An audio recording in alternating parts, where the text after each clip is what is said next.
Salut les feignasses. C'est la 56e, c'est Salon de Pauvres, il est 15h tout pile poil, vous êtes sur béton, donc vous êtes bien. Il n'y a pas un soleil faramineux, mais on s'en fout. C'est la nouvelle année, alors on respecte les traditions. On vous souhaite tout plein de choses bien et plein de rock'n'roll pour l'année 2022. Et Salon de Pauvres est là, en pleine forme. On va dire ça. Oui, bonjour à toutes et à tous, bonne et heureuse année. Voilà.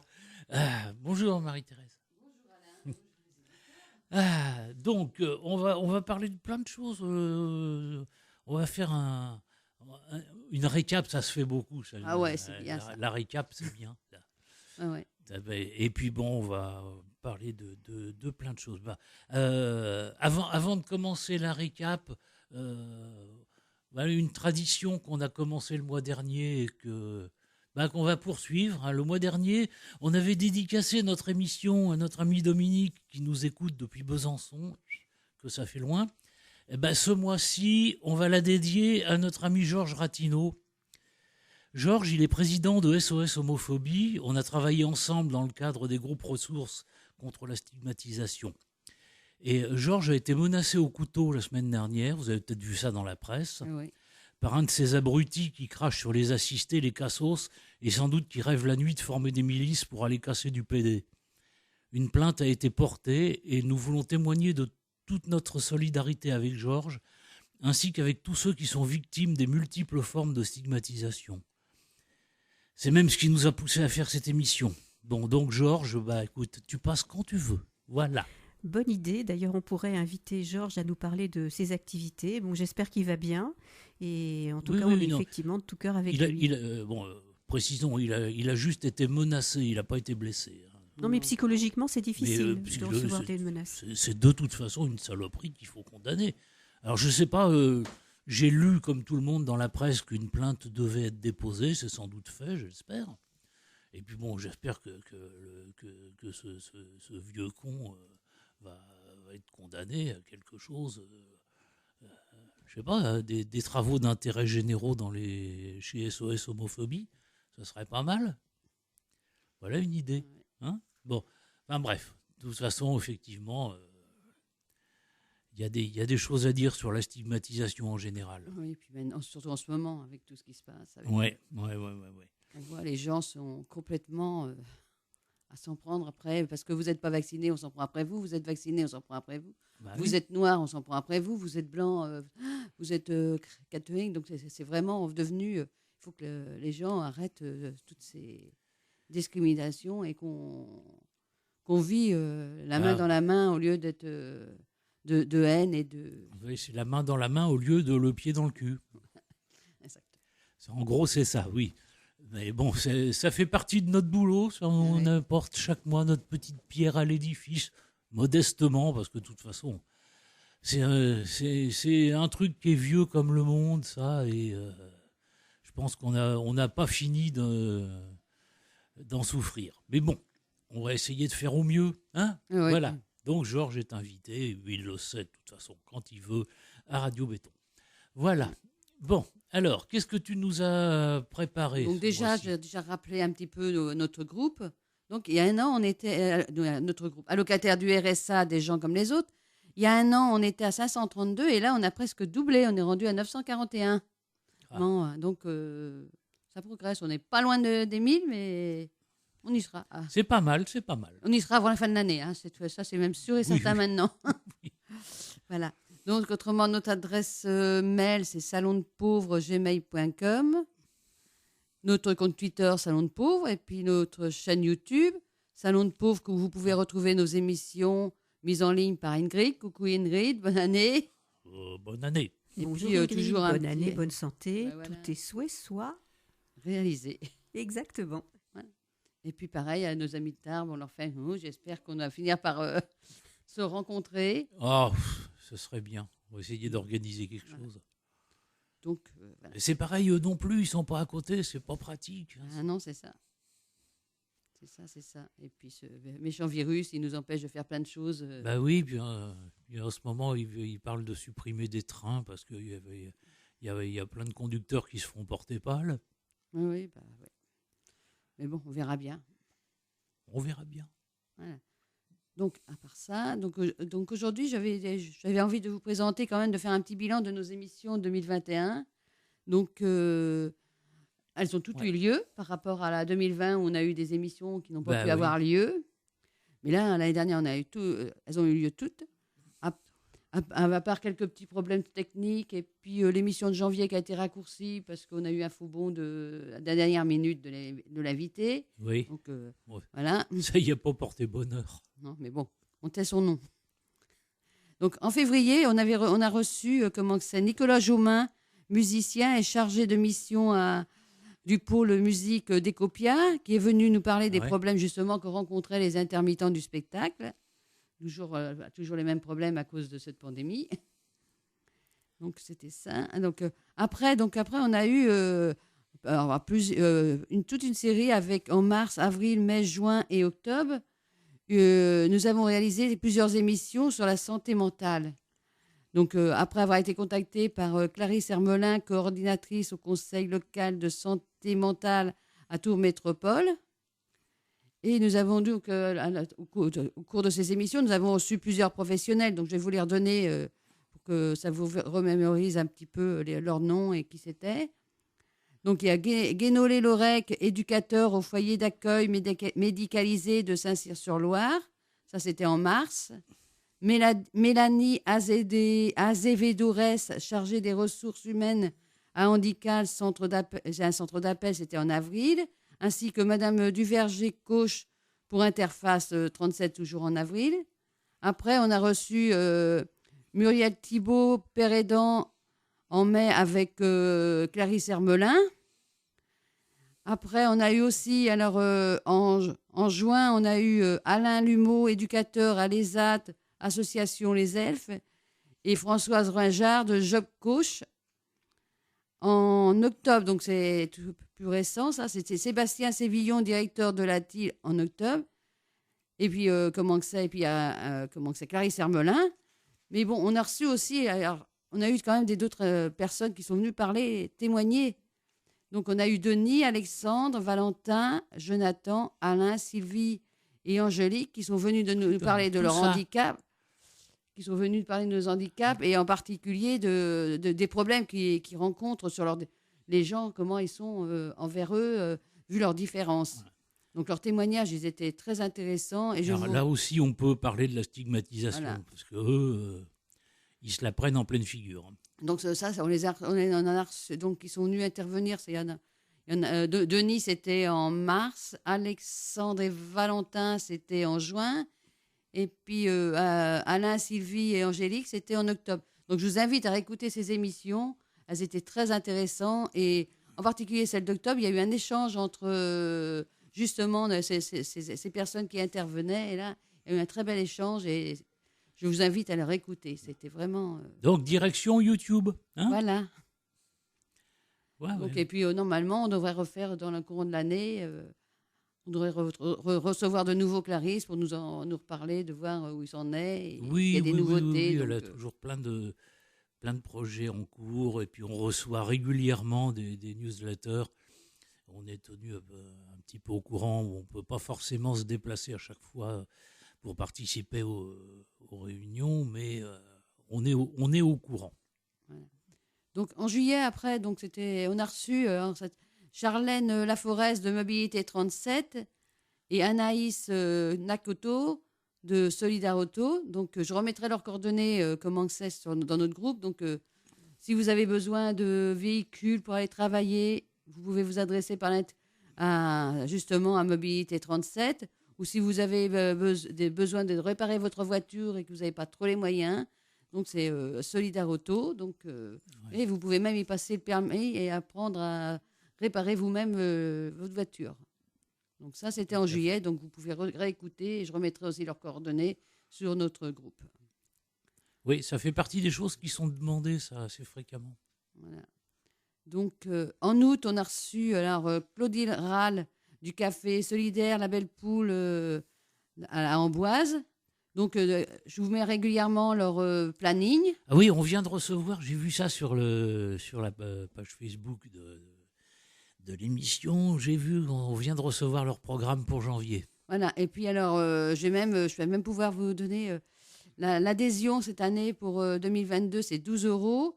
Mais il y a aussi un tarif réduit de 5 € et un tarif solidaire de 20 €. Donc, ça vous permet d'avoir le choix. Mais bon, 12 €, c'est pas très cher.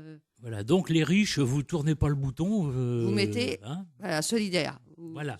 La cotisation solidaire à 20 €. Voilà. Donc, et on a reçu en même temps Laurence Badin de l'association La Charpente. Donc là, il y a quelque chose qui va y avoir lieu justement à La Charpente le 15 janvier. C'est François Beaune qui vous invite à venir partager un récit de votre vie qui vous a marqué particulièrement ou juste venir écouter le récit de d'autres participants. C'est gratuit, donc parfait, tout ça. C'est en Amboise. Donc La Charpente, c'est juste à côté de la gare. Bon. Voilà, il se passe des choses à Amboise. Voilà. Pas lui demander où est-ce qu'elle habite à Marie-Thérèse. Et ouais, tout le monde le saura parce que Marie-Thérèse, qui habite à Amboise, nous donne toutes les nouvelles de la belle ville d'Amboise. Voilà. Donc en septembre, on a reçu Claude Raroux du territoire zéro chômeur de longue durée. Ah oui. À Bléré. Et donc le projet qui était en attente d'une réponse pour démarrer le projet, mais ils vont devoir encore attendre 6 mois pour espérer une validation. Donc en attendant, il faut qu'ils développent un petit peu plus la communication envers les personnes qui sont concernées, donc les chômeurs de longue durée, donc qui se rapprochent aussi de Pôle emploi, du département et de missions locales et puis d'autres associations qui s'en occupent.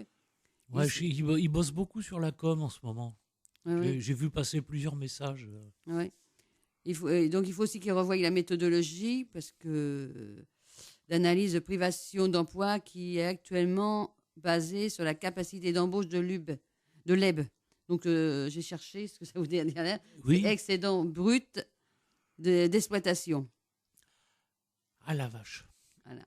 Donc, ça. Et puis, il faut qu'ils poursuivent aussi les démarches auprès des entreprises pour rechercher des financements et puis auprès de l'État, des régions et des communes de Pays de Loire-Touraine, de la communauté de communes de Bléré-Val-de-Cher, la commune de Bléré, parce qu'il faut aussi que, vu que le projet est reporté encore de 6 mois, il faut financer. Eh ben oui. Et il leur faudrait presque 15 000 € par mois jusqu'en juin. Donc, appel, si vous êtes aussi... si vous avez de l'argent, si vous êtes à l'écoute et que vous pouvez participer à ce projet, vous serez toujours les bienvenus. Vous serez. Voilà. Bon, je sais pas si on est aussi efficace que Stéphane Bern, mais bon. Mais bon, on en parle, donc oui, parce que c'est pareil, il faudrait mettre une équipe pérenne, une équipe justement pour voilà, une équipe pour vraiment suivre le projet et que ça soit opérationnel rapidement. Donc voilà. Donc oui, bien. On va vous tenir au courant de toute manière des suites de ce projet. Donc en novembre, c'était comme aujourd'hui, c'était Alain, Guylaine et moi-même qui avons animé l'émission et je vous ai donné pas mal de petits renseignements sur l'APL, les APL, sur redonner les adresses des MDS. Donc réécoutez cette émission, donc et vous aurez d'autres renseignements et je vous mettrai aussi certains numéros de téléphone ou certaines adresses dessus notre groupe. Voilà, donc direction YouTube. Voilà. Et en décembre, on a reçu Adeline Goyer de Culture du Cœur. Ouais. Voilà. Donc, que nous recevrons certainement de nouveau dans le courant de l'année. Oh oui. Voilà. Donc, c'est somme toute une année bien remplie. Voilà. Exactement. En fait, on est très actifs, l'air de rien. Ouais, on a l'air comme ça, mais c'est normal, on bosse pour tous les autres. Hein. L'année a été bien remplie. Et puis, si on veut. Et puis, j'espère que l'année, on va y arriver aussi, que toutes nos émissions vont avoir lieu et qu'on aura des invités, plein d'invités. Certainement. On va... Croisons les doigts. Voilà. Et puis maintenant, on a l'habitude de gérer, même si on n'a pas d'invité, à gérer l'émission. Oui. Parce qu'en fait, on est très bavard. Exactement. Ah là là. Des vraies pipelettes. Moi, je suis dans mon coin, je dis rien, je regarde. Mais justement, Alain, parle-nous un petit peu de tout ce que tu as vu sur le groupe Facebook et aussi ta revue de presse, enfin. Oui, voilà. Écoute, plein de choses ce mois-ci. Et déjà plein d'offres d'emploi de partout, dans tous les domaines. Donc, encore une fois, un grand merci à Marie-Thérèse, qui est toujours prête à relayer les offres d'emploi de Job Touraine. Et quelques autres aussi. Oui. Il y a des trucs, on a vu passer des trucs marrants. Il y a Beauval, notamment, qui embauche en ce moment. Mais je crois que les inscriptions sont closes. Il fallait faire ça par Internet. Et puis, ils organisent souvent quelque chose samedi prochain, je crois. Voilà. Puis ils leur font souvent tous les trimestres, en général. Ouais. Donc, moi, j'ai apporté ma contribution quand même. Hein, j'ai trouvé un boulot dans un cirque.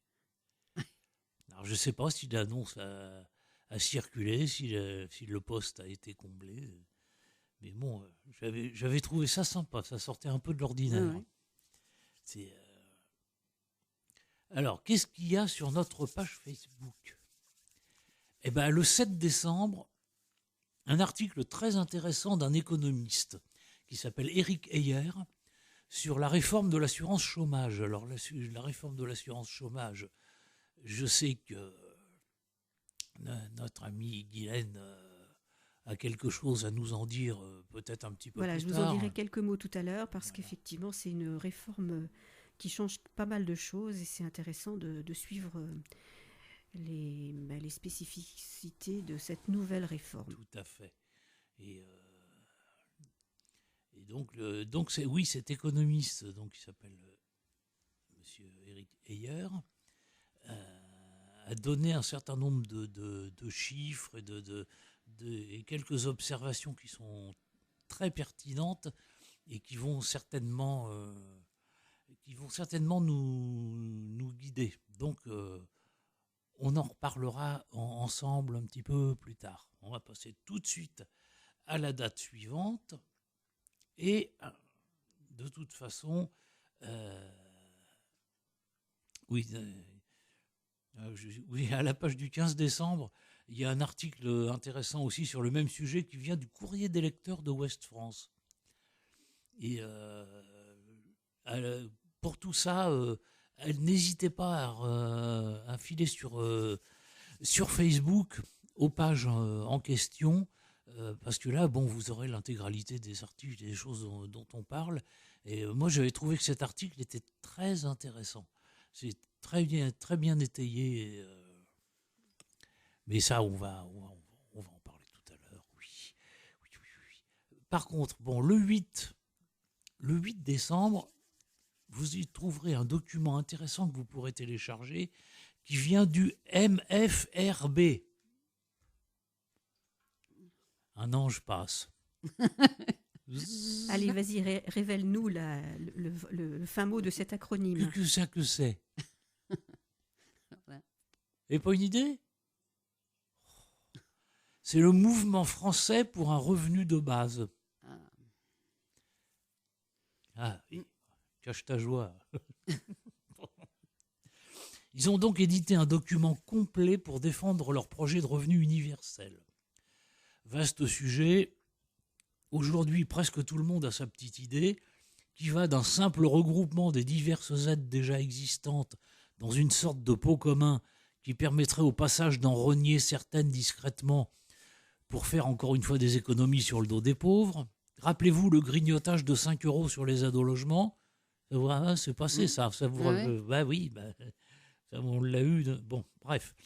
Ça, en gros, c'est pour la droite. En face, c'était Benoît Hamon qui avait ouvert le tir pour proposer un revenu universel sans être vraiment écouté à l'époque. Je crois même qu'il y en avait pas mal qui ricanaient.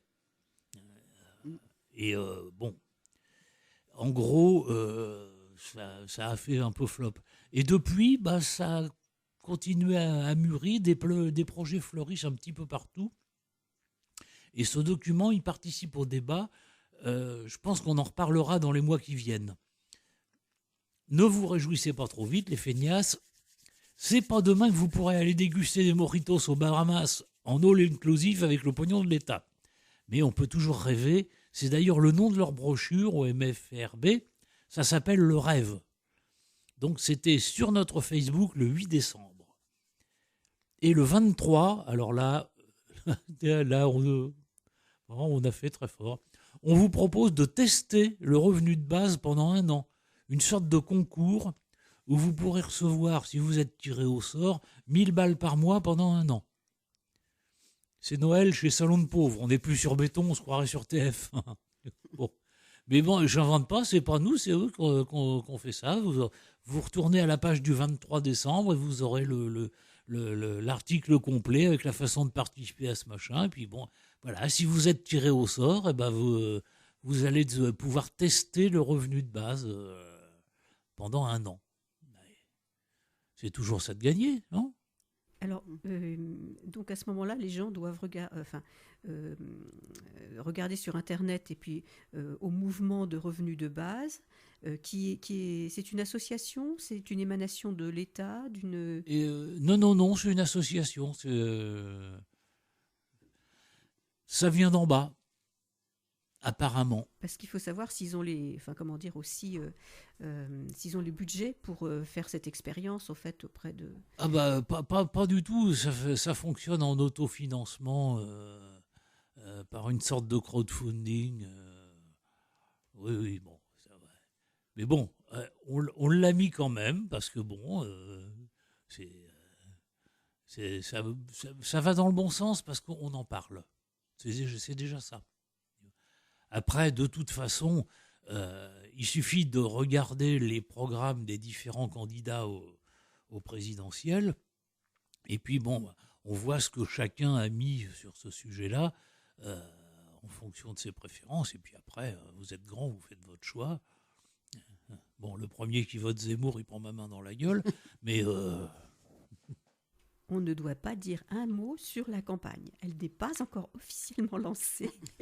Je les emmerde. Voilà. Bien, allez, on se réveille. Le mouvement national des chômeurs et précaires nous rappelle que, je cite, la privation d'emploi a un coût pour l'État de plus de 30 milliards d'euros par an. 30 milliards d'euros par an. J'insiste parce que vous allez voir pourquoi. On va y revenir. Alors, il faut une proposition dans une tribune qu'on a relayée, donc, à notre page je vous le redirai plus tard parce que je ne l'ai pas marqué. Mais enfin bon, c'est vers la fin du mois de décembre. Ils font donc une proposition. Leur tribune est parue dans Le Monde début décembre. Alors là, c'est une citation parce que je ne veux pas déformer leurs propos. Le financement d'1 million d'emplois d'utilité sociale et territoriale par l'État, qui aurait pour vocation de garantir un emploi en CDI pour les chômeurs de longue durée, faisant de ce droit un 6e pilier de notre système de protection sociale. Des CDI d'utilité sociale et territoriale visant à redonner une citoyenneté économique aux chômeurs de longue durée et à soutenir le développement des territoires seraient financés par l'État, mais portés par des acteurs des secteurs de l'économie sociale et solidaire, de l'insertion par l'activité économique et de territoires zéro chômeur de longue durée. Tiens, les revoilà. Oui. Et donc, ça peut effectivement tenir la route. C'est un petit côté, je sais pas, on envoie les chômeurs dans les champs par cohortes entières. C'est un peu Mao. Bon. Non, je plaisante. Allez. Et ces entreprises et ces associations sont porteuses de valeurs d'inclusion et de partage des richesses et bien souvent sont à la pointe des innovations sociales et de la transition écologique. Par ailleurs, spécialistes des politiques de l'emploi, créatrices de travaux non délocalisables, elles sont ancrées dans leur territoire et travaillent en coopération avec les collectivités locales. S'il est nécessaire de garantir un droit à l'emploi reposant sur le financement d'emplois d'utilité sociale et territoriale, il est primordial de faire confiance aux territoires autour d'une gouvernance locale et démocratique.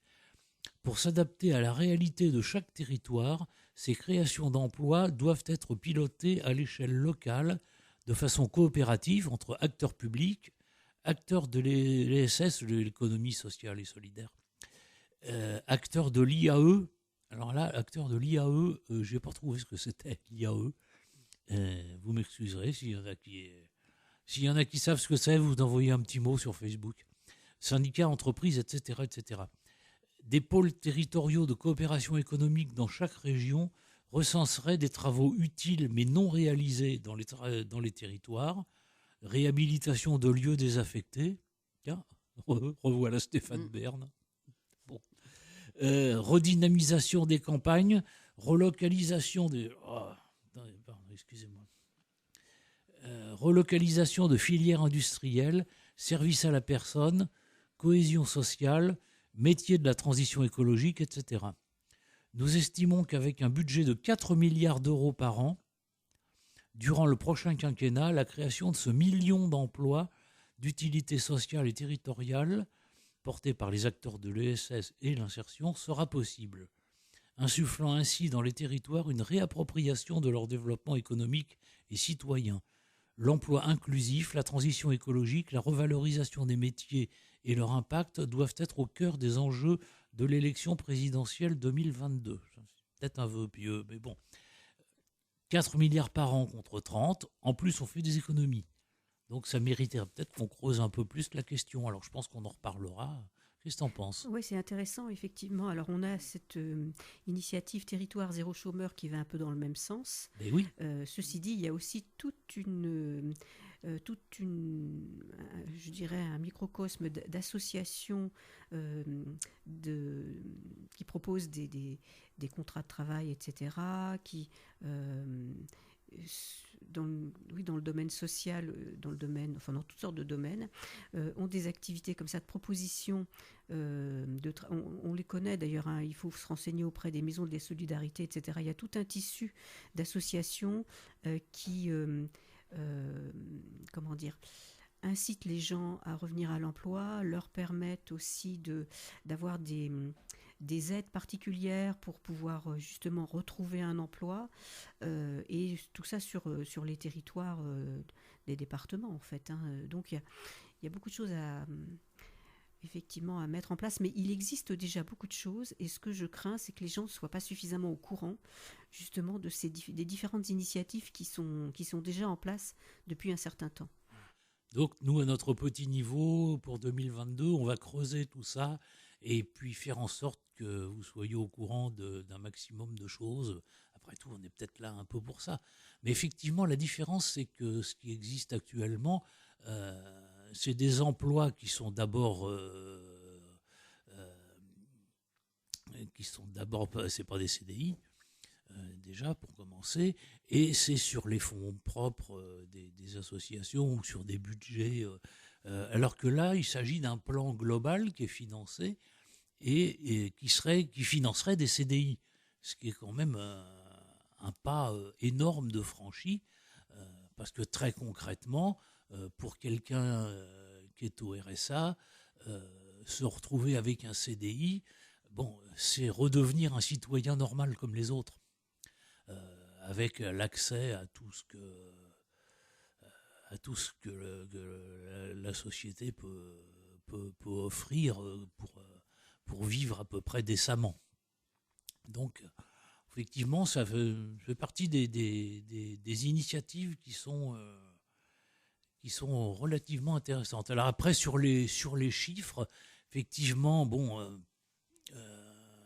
on peut toujours discuter sur les 30 milliards que coûte actuellement. Mais bon, il faudra rentrer dans les détails. C'est peut-être pas forcément notre rôle non plus. Voilà. Dis donc, si on faisait une petite pause de musique.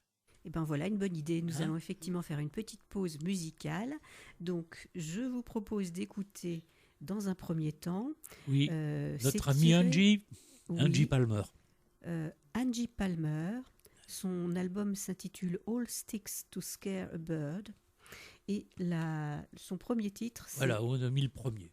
The Ballad of Jack Everyman. C'est hyper sympa ce qu'elle fait. Elle passe de temps en temps à Tours. Hein. Donc, si vous voyez qu'elle passe dans le coin, je crois qu'en ce moment elle est en Angleterre. Mais si vous la voyez passer dans le coin, allez-y, parce que ce qu'elle fait, c'est vraiment bien. Et c'est quand même une des rares que je vois dans un bar reprendre du Janis Joplin. Et le faire très bien. Ça, c'est super. Entre autres. Ah,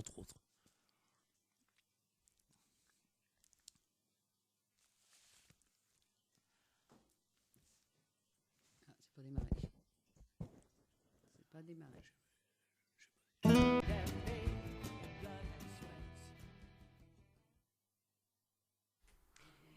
Voilà, c'était Angie Palmer et nous écoutions The Ballad of Jack Everyman. Bon, on va écouter tout à l'heure peut-être encore un nouveau titre d'Angie Palmer parce qu'elle est très, très intéressante à écouter, à entendre. Et comment dire, de mon côté, j'en avais déjà parlé lors d'une autre émission, vous dire quelques mots sur la réforme des allocations chômage. Et je vais commencer à en dire quelques mots justement. Donc la réforme de l'assurance chômage a été annoncée par le président de la République le 12 juillet 2021 en disant qu'elle serait applicable à partir du 1er octobre 2021. Alors il y a eu une période où le Conseil d'État a suspendu la mise en place de cette réforme et le Conseil d'État avait décidé du 22 juin jusqu'au 30 septembre 2021 de suspendre donc la réforme de l'assurance chômage au vu notamment des problèmes sanitaires et des différents confinements, etc. Ensuite, ce qu'on peut dire, c'est que tout n'a pas été suspendu puisque cette réforme prévoyait la dégressivité des indemnités pour les plus hauts revenus. Alors, ces plus hauts revenus, ce sont des chômeurs qui percevaient plus de 4 500 € bruts par mois. Donc, bon, c'était quand même effectivement des revenus très élevés. Mais à partir donc du 1er octobre 2021, c'est l'entrée en vigueur du nouveau mode de calcul du salaire journalier de référence, SJR, dont dépend le montant des allocations chômage. Alors, je vais donc vous en parler un petit peu plus. À partir du 22 mars 2022, pour les demandeurs d'emploi inscrits depuis le 1er juillet, donc là, la dégressivité des indemnités chômage pour les plus revenus, mais enfin ça concerne, je crois, peu de gens, c'est-à-dire les revenus au-dessus de 4 500 € bruts par mois. La dégressivité dans ce cas commence à partir du 9e mois de chômage. Autre mesure qui a accompagné cette décision, cette réforme, c'est la mesure bonus-malus sur les contrats courts qui a démarré au 1er juillet 2021 et l'expérience va durer jusqu'au 1er juillet 2022. Cette mesure malus-bonus concerne les employeurs qui proposent uniquement des contrats courts aux demandeurs d'emploi et en fait on souhaite justement les maluser quand ils ne font que proposer des contrats courts au lieu de proposer des CDD plus longs voire des CDI.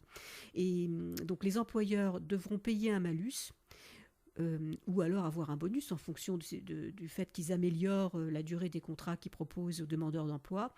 Et donc ils commenceront justement à payer le malus ou bien à recevoir un bonus à partir du mois de septembre 2022. Enfin, c'est une expérience en cours et on verra si les employeurs seront justement sensibles au fait qu'il faut essayer d'éviter les contrats trop courts. En ce qui concerne cette réforme des allocations chômage, il faut dire qu'il y a plusieurs volets. D'une part, le durcissement des conditions d'ouverture de nouveaux droits à l'allocation chômage. Donc, il faudra désormais avoir travaillé 6 mois sur les 24 derniers mois au lieu de 4 mois auparavant. C'est-à-dire que pour les personnes de 18, enfin les personnes qui sont demandeurs d'emploi, de 18 jusqu'à 54 ans, sur les 24 derniers mois, pour pouvoir solliciter des allocations chômage, il faudra qu'ils aient travaillé 6 mois plein. En ce qui concerne, c'est aussi une une mesure qui entrera en vigueur en cas de retour à meilleure fortune sur le marché du travail. Mais on n'empêche que ça se mettait en vigueur à partir du 1er octobre, 2021. Et quelles sont les conditions précises de meilleure fortune à retour, etc., à un meilleur marché du travail, ça, on n'a pas tous les éléments. Toujours est-il que sur ces durcissements de conditions d'ouverture des nouveaux droits à l'allocation chômage, donc il y a 2 cas principalement. Donc les personnes de 18 à 54 ans, sur une période de 24 mois, il faut qu'ils aient travaillé 6 mois pour pouvoir toucher le chômage. Et pour les personnes à partir de 55 ans, c'est sur une période de 36 mois. Il faut qu'ils aient travaillé aussi 6 mois. Donc ils ont une période un petit peu plus longue de chômage en fin de compte pour pouvoir demander une allocation chômage. Alors, sachant aussi que pour les personnes de plus de 55 ans, la dispense de recherche d'emploi pour les seniors n'existe plus. Ça existait, ça a dû exister pendant un moment, et puis cette mesure-là n'existe plus. Ceci dit, les gens qui ont passé la soixantaine, etc., ou qui ont beaucoup de mal à trouver un emploi, c'est bien joli de leur dire, oui, il faut chercher, mais est-ce que c'est possible pour tout le monde? Ça me semble... Voilà, c'est ça. C'est un peu la difficulté, parce qu'il y a la réalité concrète, hein, effectivement. Il y a la réalité concrète qui doit quand même aussi être prise en compte. Alors, le nouveau mode de calcul du salaire journalier de référence, donc il s'applique aux salariés dont la fin de contrat de travail intervient à partir du 1er octobre 2021. Hein, la nouvelle réforme, elle commence à partir du 1er octobre 2021. Il ne s'applique pas aux salariés licenciés ou en fin de contrat de travail avant cette date. Les personnes qui étaient déjà au chômage avant le 1er octobre bénéficient de l'ancienne formule, hein, des anciennes mesures d'allocation chômage. Alors, ce qui change dans le mode de calcul du salaire journalier de référence, SJR pour les intimes, donc avant, eh bien, on prenait le montant du salaire brut des 12 derniers mois, divisé par le nombre de jours travaillés au cours des 12 derniers mois, et en le multipliant par un coefficient 1,4.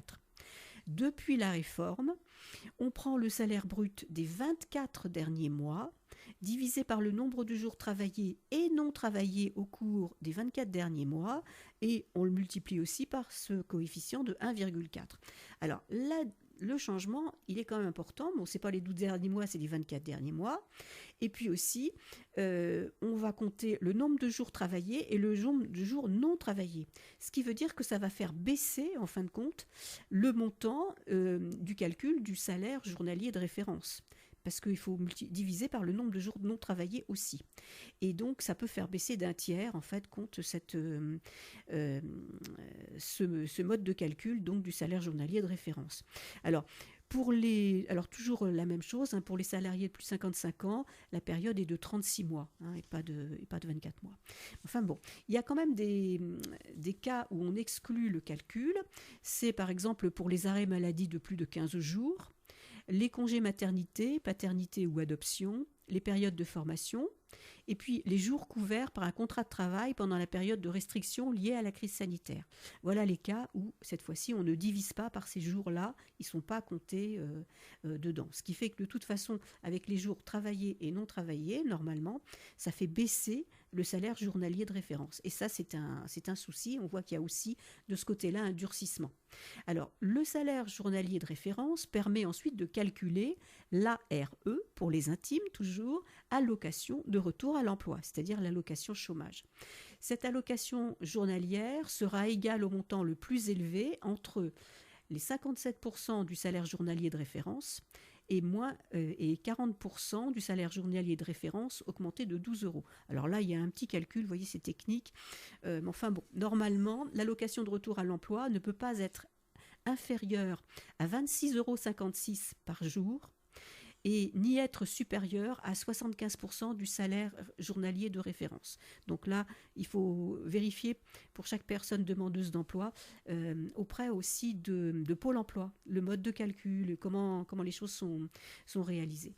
Alors, un petit mot pour parler, ça, c'est une réforme qui qui durcit les conditions. Hein. C'est 6 mois au lieu de 4 mois travaillés. C'est un mode de calcul qui est aussi plus restrictif pour les demandeurs d'emploi. Et il y a notamment des syndicats qui ont poussé le gouvernement à un décret au 30 mars 2021 déjà en faveur des salariés intermittents qui alternent des contrats courts et des périodes d'inactivité. Ce sont des cas particuliers, hein, les intermittents du spectacle par exemple. Donc voilà. Donc ils ont réussi à obtenir un plafonnement des jours non travaillés retenu seulement à 75% des jours travaillés. Donc cela concerne les demandeurs d'emploi ayant travaillé moins de 57% du temps lors des 24 derniers mois, mais avant la période de chômage. Donc le salaire journalier de référence à ce moment-là est égal au salaire brut des 24 derniers mois divisé par le nombre de jours travaillés au cours des 24 derniers mois, multiplié par le coefficient 1,4, augmenté de 75%. Donc ils ont quand même un petit bonus de ce côté-là, le but étant de limiter la baisse de salaire journalier de référence à 43% minimum comparativement à son ancien mode de calcul avant le 1er octobre 2021. Mais vous voyez que cette réforme, elle est tout de même, elle est stricte, elle est beaucoup plus restrictive et elle est beaucoup moins favorable effectivement aux personnes. Alors, évidemment, tout dépend du marché de l'emploi, tout dépend de la possibilité pour les personnes de trouver un emploi, etc. Mais il y a beaucoup de branches où on nous dit depuis des années qu'il y a toujours un manque considérable. Il y a plein d'offres d'emploi et jamais suffisamment de personnes qui souhaitent travailler dans ces domaines-là. Mais ça fait déjà de longues années que c'est comme ça. Je pense que ces branches devraient s'interroger sur leur capacité à proposer des emplois attractifs, aussi bien pour le salaire que pour le temps de travail, que pour l'organisation du travail. Oui.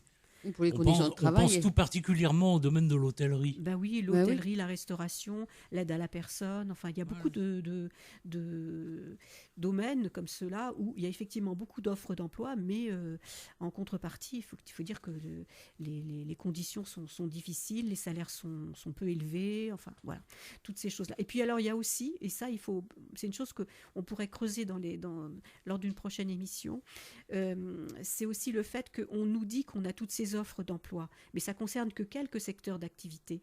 Et il y a d'autres secteurs d'activité où malheureusement les offres d'emploi sont très peu nombreuses et où on a finalement un manque d'offres d'emploi pour des personnes qui ont des compétences et des qualifications diverses et variées dans les domaines industriels et autres. Enfin, alors bon. Ça, c'est aussi une question à creuser. Parce que dans les médias, on a surtout tendance à entendre que il y a beaucoup d'offres d'emploi qui ne sont pas pourvues, mais aussi, on peut dire qu'il y a aussi toute une série de domaines d'activité où il y a peu d'offres d'emploi, en comparaison de ce qu'il y avait il y a 20 ans, 30 ans, etc. Donc voilà les quelques petits éléments sur donc cette réforme des allocations chômage.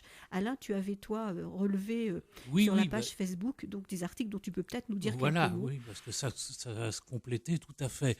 Peut-être d'abord une petite remarque qui ne fait pas tout à fait partie de la loi en question, mais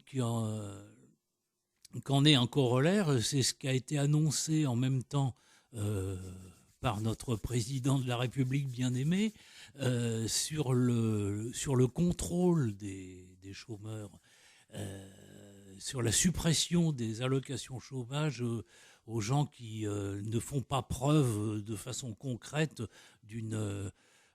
d'un dynamisme dans la recherche d'emploi, c'est-à-dire enfin, ceux qui hésitent à traverser la rue, quoi, en quelque sorte. Et ça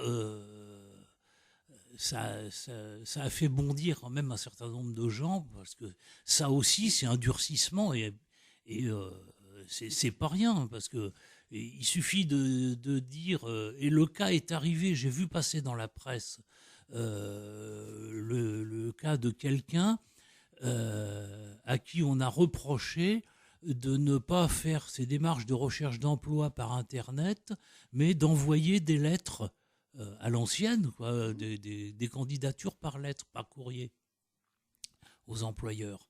Et ça, on on a présenté ça comme une faute, et je crois que le gars, on lui a sucré ses allocations chômage. Oui, celui qui n'a pas d'Internet et qui a juste son smartphone, il ne peut pas... Donc, il y a un durcissement. C'est pas normal, déjà. Déjà, même avant, quand on n'avait pas Internet et que on envoyait du courrier, on nous disait que si on n'avait pas si on présentait pas la preuve qu'on avait recherché de l'emploi, il aurait presque fallu envoyer nos courriers en lettres recommandées avec accusé de réception pour avoir la preuve.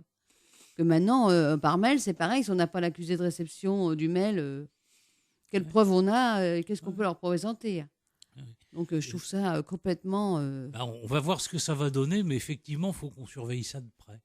Alors, en fait, c'est très contre-productif parce que, il y a certainement quelques personnes qui font effectivement, mais pour peut-être d'autres, de bonnes raisons.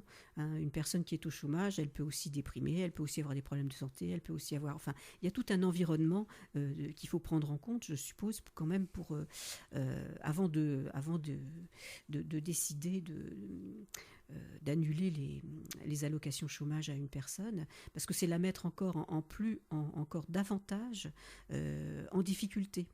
Et donc la personne qui est déjà au chômage est une personne qui est en difficulté, qui s'interroge, qui essaie de trouver quelque chose. Ça n'est pas si simple que ça. On ne peut pas dire que dans tous les domaines d'activité c'est facile. Donc c'est contre-productif. Il vaut mieux au contraire avoir des mesures d'encouragement, des mesures de regroupement de personnes, de formation, etc.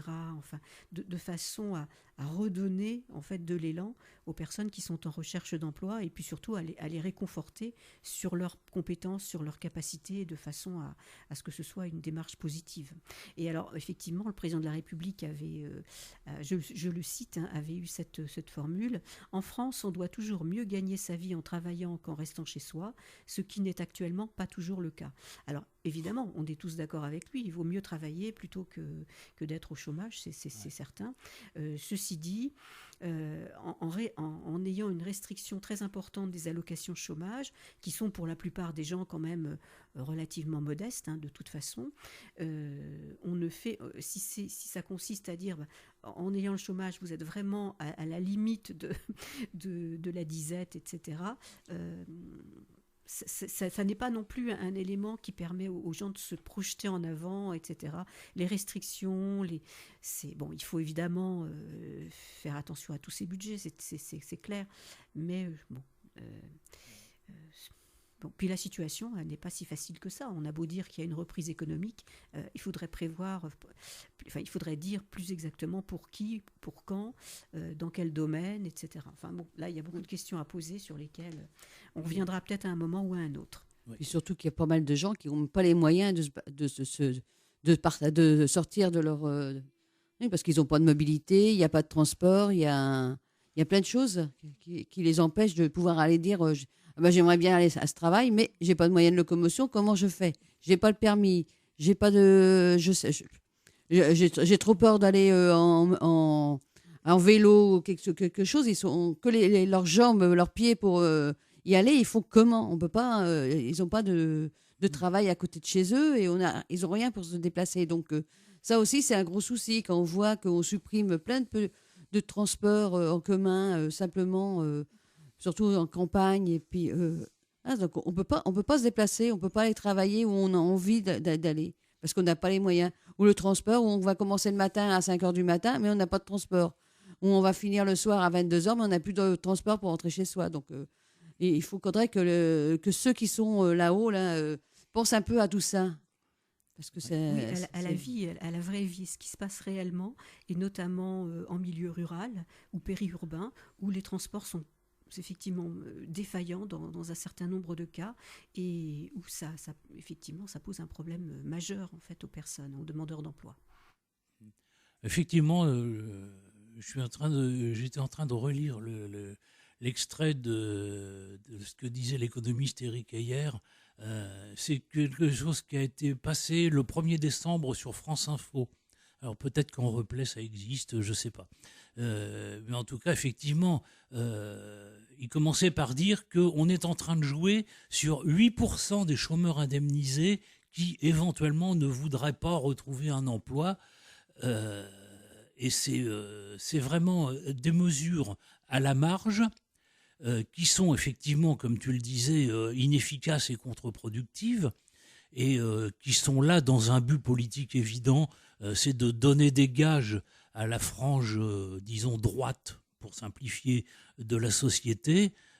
C'est cette frange de population qui déjà nous montre du doigt, nous considère comme des cas sociaux, nous comme des assistés. Ça, on l'entend revenir, ce discours, depuis quelque temps, sur les assistés, sur le non à l'assistanat. Ah oui, effectivement, il vaut toujours mieux gagner de l'argent en travaillant que sans rien faire. Mais alors, que font les amis de M. Macron, les banquiers, les gens qui spéculent? C'est ce qu'ils font toute leur vie. Toute leur vie, ils gagnent du pognon et des sommes faramineuses en dormant. C'est le fondement même du système, la spéculation. Et c'est ça contre quoi il faut lutter. Parce que là, une lutte efficace contre ce genre de procédé, ça va ramener des dizaines et des dizaines de milliards. Et pas les quelques centaines d'euros qui sont grattés de façon plus ou moins légale parfois par des gens qui sont au bord de la précarité et qui n'ont pas d'autre choix que de faire de l'équilibrisme entre ce qui est légal et ce qui est légitime pour arriver à boucler leur fin de mois et à avoir de quoi bouffer à la fin du mois. Oui, et c'est ça contre lequel on se bat, et je trouve ça complètement crapuleux de déguiser ça avec un discours moralisant qui pue l'eau bénite. C'est quelque chose que moi je supporte plus. Franchement. Alors, il est vrai qu'il s'agit toujours de stigmatiser les personnes qui sont les plus en difficulté, les plus précaires, et ça représente quand même 9 à 10 millions de personnes en France, c'est pas rien, et également de dire que ces personnes sont toutes, fainéantes, ne veulent pas, voilà. Bon, effectivement, c'est très négatif. Donc, en fait, alors on va peut-être arrêter notre émission progressivement, là, Alain, et puis on reprendra ce débat, notamment sur la mobilité, peut-être sur aussi les domaines d'activité pour lesquels il y a très peu d'offres d'emploi. Il y avait beaucoup d'emplois industriels dans les différentes campagnes en France il y a encore une quarantaine d'années.